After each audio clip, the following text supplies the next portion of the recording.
I'm Joanne Thiessen Martens. I'm an assistant professor in soil chemistry and fertility here in the Department of Soil Science at the University of Manitoba.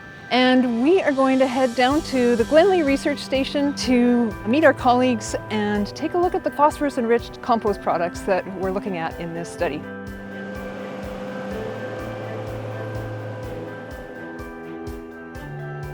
We got the struvite, this one's the no amendment. Oh nice, got some samples already in there. This research project is designed to help us discover if we can use recycled phosphorus products and organic wastes to create a phosphorus-enriched compost that would be suitable for organic farmers to use. My name is Inoka Amarkun. I'm an assistant professor in the Department of Soil Science, University of Manitoba. I'm a co-investigator in the project. So what we have done is to collect municipal yacht waste, livestock manure, and the municipal food waste and added with struvite, including the controls, and then we composted them, made them ready for the field trials, and on the side we did a growth room bioassay to see the phosphorus uptake and plant growth using the same compost blends. So these big white bags, they're the composted products. We did it at a large scale. So there's about 1 ton with 27 different amended blended products. The main source of waste phosphorus that we are looking at is struvite, and it is recovered out of municipal wastewater. We're really interested in that, partly because of that potential to recycle that waste back to agricultural land instead of sending it out into a lake or into a landfill. But it's also pretty fascinating because it's a good source of nutrients for plants.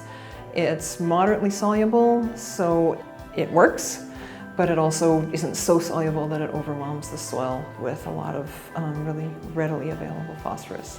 So it seems like a really good fit for organic production.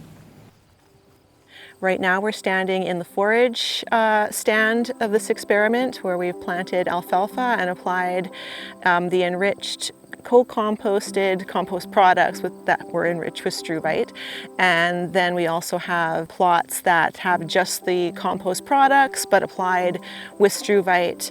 And then we have a few controls with the monoammonium phosphate, with struvite only, and then a non-amended plot. There is a big problem with phosphorus deficiencies on organic farms, especially in this region. And it comes down to the lack of suitable phosphorus sources. So for grain farmers, farming a lot of acres, a product needs to be not too expensive, for one thing, but it also needs to work. And many of the phosphorus fertilizers that are available and permitted for organic farmers to use don't work well in the soils that we have in this region, because our soils have a pH that's neutral to alkaline usually, and rock phosphate, for example, only works in acidic soils.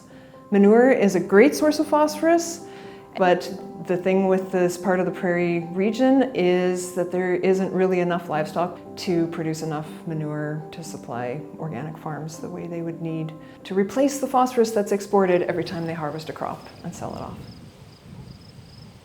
We're looking at a whole bunch of different things from the crop performance perspective, looking at just the amount of biomass that the crops will produce, looking at the nutrient concentration in the plant tissue. So, we'll grind up these plants and analyze them for nutrient content. But then we also are measuring the carbon in the soil, because we are adding carbon through the compost, these different types of compost. And also, if we grow bigger plants, then those plants are adding more carbon into the soil as well. I'm Henry Wilson. I'm a research scientist with Agriculture and Agri-Food Canada based in Brandon. And my research on this project's largely focused on looking at some of the benefits or challenges related to mobility of the phosphorus that we're applying in the environment and what the implications might be for water quality.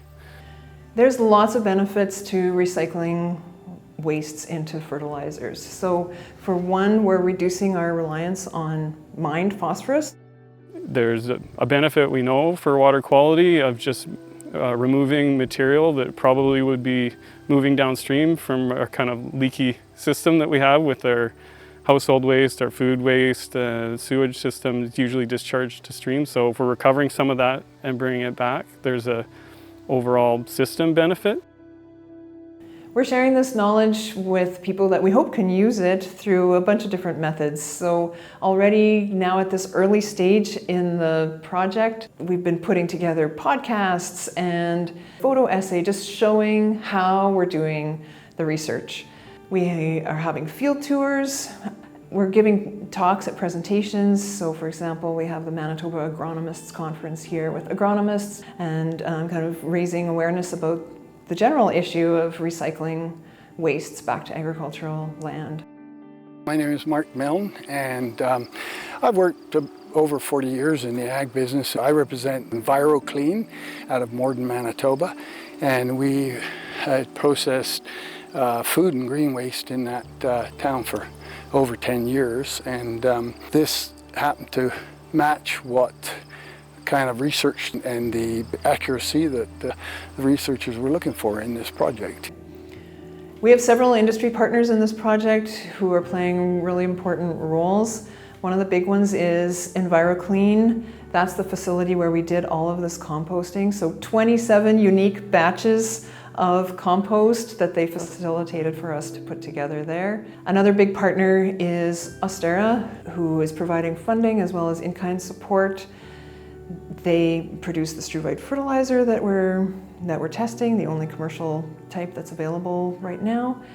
And then we have some funding partners. The Manitoba Organic Development Fund takes checkoff dollars from farmers in Manitoba, organic farmers. For Motif, this is the very first organic checkoff in Canada, so it's a pretty big deal.